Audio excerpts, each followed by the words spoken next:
आदाब। Hello friends, आज हम बनाएंगे फिरनी। बहुत लजीज होती है, आप इसको घर में बनाइएगा। ईद आ रही है, उस मौके से आप इसको जरूर तैयार करें। एक बात मैं आपको बताना चाहूंगी कि फिरनी भी होती है और खीर भी होती है, तो दोनों में काफी डिफरेंस है। फिरनी में क्या होता है कि फिरनी में हम थोड़ा सा ग्राउंडेड राइस डालते हैं, थोड़ा पिसा हुआ राइस डालते हैं। राइस कोई सा भी हो सकता है, थोड़ा लेकिन बारीक होता है वो। और जो खीर होती है उसमें हम बासमती राइस डालते हैं, पूरा राइस डालते हैं, उसको पकाने में भी टाइम लगता है। तो दूसरा डिफरेंस यही है कि क्योंकि उसमें पूरा चावल डलता है, उसको पीस के नहीं डाला जाता है, तो खीर को बनाने में ज़्यादा टाइम लगता है और फिरनी को कंपैरेटिवली थोड़ा कम टाइम लगता है। तीसरा डिफरेंस ये है कि इसको हम ठंडा ठंडा ही सर्व करते हैं, इसीलिए इसको हम इन अफोरों में निकालते हैं। जिनके घरों में फ्रिज नहीं होती है तो वो इसमें डाल के उसको ठंडा करने के लिए उसमें रखते हैं, ताकि इसमें जो है बिल्कुल भी सारा मॉइस्चर जो है ख़त्म कर देता है ये मिट्टी का अफोरा, और से खीर बहुत ठंडी हो जाती है और गाढ़ी भी हो जाती है इसमें डालने से। खीर का ये है कि उसको ठंडा गर्म दोनों ही सर्व किया जा सकता है, उसमें चॉइस है, लेकिन इसको ठंडा ही हमेशा सर्व किया जाता है। फिरनी का आप इंग्रेडिएंट्स देख लीजिए। मैंने 2 लीटर फुल फैट मिल्क लिया है, इसको भी मैं बॉईल करूंगी। हाफ कप मैंने चावल लिया, ये हाफ कप है, इससे मैंने थोड़ा सा कम लिया था चावल। तो इसको मैंने धो के भिगो दिया है, अभी ये गीला है। इसको मैंने प्लेट में फैला दिया है ताकि थोड़ा सा ये ड्राई हो जाए। फिर इसको मैं ग्राइंड करूंगी। जिस पर हम रोटी बनाते हैं मैं उसको उस पर थोड़ा सा दरदरा करूंगी, इसको पाउडरी फॉर्म में नहीं करना है। अगर हमको पाउडरी फॉर्म में करना हो तो हम राइस फ्लावर भी ले सकते हैं, लेकिन हमें राइस फ्लावर नहीं चाहिए, हम दूध के साथ ही, तो ये अपना आप गलेगा और अपना आप टूटेगा। तो कुछ नट्स लिए हैं, अपने हिसाब से ले लीजिएगा। मैंने बादाम और पिस्ता लिया है। थोड़ा सा केवड़ा वाटर की ज़रूरत पड़ेगी। मेरा एसेंस है, इसको मैं 1 ड्रॉप या 2 ड्रॉप डालूंगी। बाकी 3/4 कप मैंने चीनी ली है। चीनी भी आप अपने हिसाब से कर सकते हैं। तो सबसे पहले मैं इसको आपको दिखा देती हूँ इसको मैं कैसे करती हूँ। मैं राइस को इसके ऊपर डाल देती हूँ। ये लगे कि सूखने लगा है तब आप इसको कर लीजिएगा, बिल्कुल ड्राई मत होने दीजिएगा। ये मैंने बासमती टूटा हुआ बासमती लिया है। इस तरह से हल्का हल्का हम इसको कर लेंगे। आप इसको ग्राइंडर में मत करिएगा, ग्राइंडर में बिल्कुल पाउडरी फॉर्म हो जाएगा। देखिए हल्का सा करने पे अच्छा खासा ये टूट रहा है। बस हल्का सा हमें इसको तोड़ना है, दरदरा करना है, बहुत बारीक नहीं करना है। तो इस तरह से मैं आपको कर कर दिखाती हूँ। दूध में बॉईल आ रहा है, अब इसमें मैं चावल डालूंगी जो मैंने पीसे हैं। आप देख सकते हैं इनका टेक्सचर कैसा हो गया है, ना बिल्कुल पाउडरी है और थोड़ा दरदरा ही है, मोटा मोटा आपको दिख रहा होगा। आप साइड से देख सकते हैं, बहुत बारीक मैंने इसको नहीं किया है। तो मैं सारा इसमें डाल देती हूँ। अब इसको डालते हुए हम इसको चलाएंगे, अदरवाइज ये एक जगह इकट्ठा हो जाएगा। और फ्लेम बिल्कुल मैंने लो की हुई है। आप देख सकते हैं यहाँ तक इसका अभी है लेवल।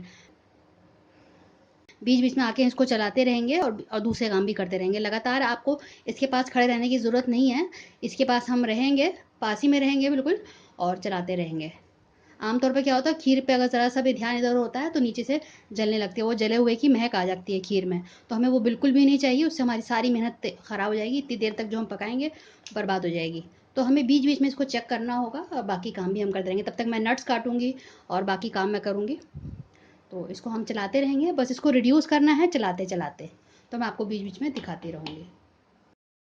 अभी देख सकते हैं कि 15 मिनट हो गए हैं, यहाँ तक था इसका लेवल, और अब इतना कम हो गया है। थोड़ा इसको हम और पकाएंगे। और मैंने थोड़ा सा सैफरन, जिसको हम ज़ाफ़रान बोलते हैं, उसको गर्म दूध में मैंने भिगो रखा था, मैं इसमें डाल देती हूँ। उससे अच्छा कलर आएगा, बहुत अच्छी खुशबू आती है और जायका भी बहुत बढ़ जाता है। तो इससे अच्छा कलर आ जाएगा। इसको भी मिक्स कर देते हैं और बीच बीच में मैं आपको दिखाती रहूँगी। मैंने चावल को बेलना चौकी पे किया इसलिए कि अगर हम ग्राइंडर के जार में करते तो वो फटने का डर रहता है उसमें, क्योंकि हम हर तरह के मसाले पीसते हैं। तो कभी कभी ब्लेड्स के इधर उधर कुछ कुछ अगर लगा रह जाता है मसाला, तो अगर उसी में हम पीसते तो इसमें हम डालेंगे उसके बाद, तो ये फटने का डर रहेगा। तो सेफ्टी पर्पज़ से मैंने इसीलिए इसको बेलना चौकी पे किया है। और दूसरी इंपॉर्टेंट बात यह है कि इसको लिए आप हैवी बॉटम पैन लीजिएगा। कोई भी जिसका स्टील का बर्तन ले रहे हैं तो बहुत हैवी हो, या फिर आप इसको नॉन स्टिक पे करिएगा। तो जो भी आप बर्तन यूज़ करें, स्पैटुला हो, बर्तन हो, बिल्कुल भी मिर्च मसालों वाला ना हो, वरना आपकी खीर फट सकती है। तो मैं आपको बीच बीच में दिखाती रहूँगी। अभी मैंने इसमें सैफरन डाला है, उससे धीरे धीरे इससे की वजह से कलर आएगा। आप ये देखते हैं कि इसको पकते हुए 45 मिनट्स हो गए हैं, अभी भी इसमें थोड़ा सा और टाइम लगेगा। मुझे इसमें बिल्कुल भी मुश्किल नहीं लग रहा है, क्योंकि मैं बाकी काम करते हुए इसको इस पर नज़र रखी हुई हूँ और बीच बीच में मैं चला रही हूँ। क्योंकि मेरा हैवी बॉटम पैन है, इसलिए बिल्कुल भी चिंता की बात नहीं है इसमें। अभी इसको और रिड्यूस होना है, मैं आपको भी दिखा देती हूँ। काफ़ी पहले से गाढ़ा हो गया है, इसकी कंसिस्टेंसी मैं आपको दिखा देती हूँ। अब देखिए, अभी चावल इसमें थोड़ा सा और घुलेगा, इसको हम और पकाएंगे। अभी तो 15 से 20 मिनट भी और लगेंगे, अभी 45 मिनट्स हुए हैं। तो आप देखिए ज़ाफ़रान की वजह से भी इसमें कलर कितना अच्छा आ गया, अभी और ये कलर अच्छा आएगा। अब ये देख सकते हैं अच्छा खासा गाढ़ा हो गया। अब हमारी जितनी कंसिस्टेंसी चाहिए थी वो हो गई है। अब इसमें मैं चीनी ऐड कर रही हूँ। चीनी आप अपने हिसाब से ऐड कर लीजिएगा। जितना घर में आपके घर में जिस तरह का मीठा खाते हैं उस हिसाब से आप उतना डालिएगा। चीनी मिक्स कर लेते हैं। बस 5 मिनट और लगेंगे और हमारी ये फिरनी बिल्कुल तैयार हो जाएगी। आप देख सकते हैं कितना अच्छा कंसिस्टेंसी आ गई है इसमें। थोड़े से इसमें नट्स डाल देते हैं। थोड़े मैंने रोक लिए हैं गार्निशिंग के लिए। नट्स इसमें बिल्कुल ऑप्शनल हैं, आपकी मर्जी हो तो डालें, अदरवाइज फिरनी ऐसे ही अच्छी लगती है। अब बिल्कुल लास्ट में मैं इसमें 2 ड्रॉप अपने एसेंस के डाल रही हूँ। अगर आपका वाटर हो तो आप उसको ½ टीस्पून या 1 टीस्पून डाल सकते हैं। मेरा एसेंस है तो उसमें मैंने 2-3 ड्रॉप्स ही डाली हैं। और अब मैं इसको स्विच ऑफ कर रही हूँ। थोड़ा सा मैं इसको अब आपको मैं निकाल कर दिखाती हूँ डिश आउट करके। मैं आपको अब थोड़ा सा ठंडा हो गया, 5-10 मिनट मैंने इसको ऐसे ही छोड़ दिया था। अभी भी थोड़ा बहुत गर्म है लेकिन फिर भी पहले से काफ़ी ठंडा हो गया है। अब मैं आपको इसकी कंसिस्टेंसी दिखाती हूँ, देखिए कितना गाढ़ा है। अब इसमें हम डालेंगे तो उसके बाद ये और गाढ़ा होगा। तो अब मैं इसमें निकाल देती हूँ।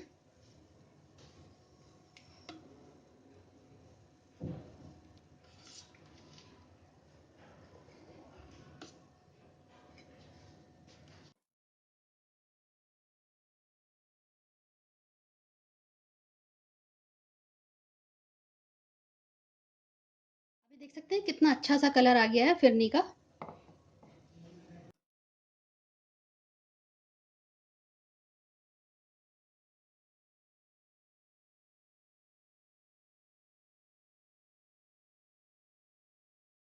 सिल्वर वर्क लगा देते हैं, ये बिल्कुल ऑप्शनल है, ये बिल्कुल भी कोई ज़रूरी चीज़ नहीं है। अगर आपको मिल जाता है तो आप लगा दीजिए, बस ये खूबसूरती के लिए है। इसको टच नहीं करना होता है, सीधा कागज़ के साथ ही इसको लेके सीधे लगा देना होता है। हाथ में नहीं लेना है, हाथ में बिल्कुल चिपक जाएगा। थोड़ा ध्यान से ही इसको करना होता है।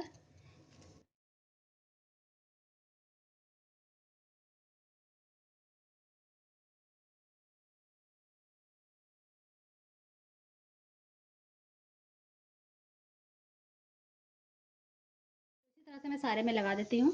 मज़ेदार सोंधी सोंधी फिरनी बिल्कुल तैयार है। आप इसको घर में ज़रूर बनाएं, ईद पे बनाएं, कोई ख़ास मेहमान आ रहे हो तब आप इसको बनाएं, बहुत ही आपकी तारीफ़ और वाह-वाह होगी। और अगर आपको मेरी ये रेसिपी पसंद आए तो इसको लाइक कर सकते हैं। नीचे आपको एक लाइक बटन दिखेगा, आप उसको प्रेस कर दीजिएगा। और नीचे एक सब्सक्राइब का बटन है और एक बेल आइकन है। अगर आप दोनों को प्रेस कर देंगे तो आपको मेरे नए-नए वीडियोज़ का इन्फॉर्मेशन मिलेगा कि मैंने कौन सा अपलोड किया है। और अगर आप नहीं प्रेस करेंगे तो आपको इन्फॉर्मेशन नहीं जाएगा और वो हो सकता है वीडियो आपसे मिस भी हो जाए। तो आप उसको ज़रूर दबा दीजिएगा। और दुआ में याद रखिएगा। अगली बार मिलते हैं नेक्स्ट रेसिपी के साथ। तब तक के लिए शुक्रिया। देखते रहिए शहनाज दस्तरखान।